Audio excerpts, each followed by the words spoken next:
What's up mga kautang? Pinagpalang araw sa inyong lahat. At ako po ang inyong lingkod, Albert Kautang Mo Gomez.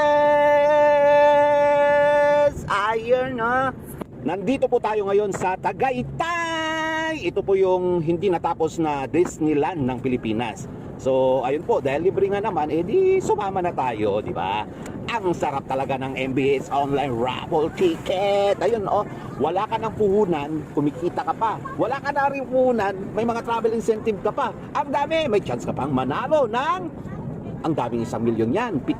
Tapos marami pang mga major prizes, saka mga consolation prizes. Ang kagandahan nito, nagagamit ko pa sa mga content ko. Gaya niyan, no? Kaya ba yung castle? 1, 2, 3. 1, 2, 3. Actually, ang kuha nito nung January pa. Last year, may mga pondo pa akong video, hindi ko pa nailalabas. So, ayun nga po. Dahil ngayon, sobrang busy talaga sa trabaho at marami talagang ginagawa. Ayan, at least meron tayong ginagawang content ngayon. At sa totoo lang, nasa loob lang ako ng sasakyan nito. So, ayan. Diba? Ang galing, ano?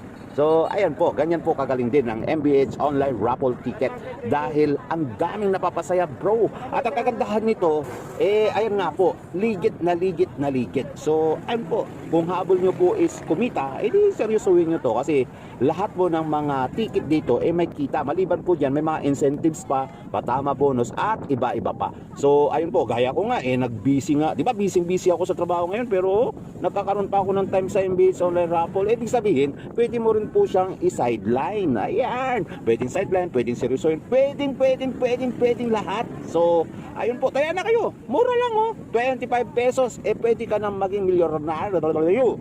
Ang kagandahan nun, kahit 3 beses mabunot ang pangalan mo sa 1 milyon, di 3 million pa rin yun. Di ba? Ayos.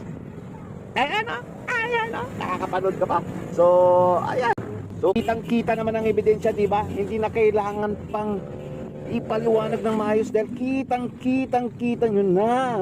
Ayan manood lang kayo. So, ayun lang. Pasensya na, wala kasi akong content. Mahigit 1 araw na, kaya buti na lang marami pa akong pondo. So, yung mga ibang videos ko, ano nung tawag doon? Voice over ko na lang yan. So, ayun po. Ayan. Yan, maraming salamat sa panonood at ingat po kayo lagi. God bless. Bye-bye! Ay, hindi pa pala tapos. Meron pa.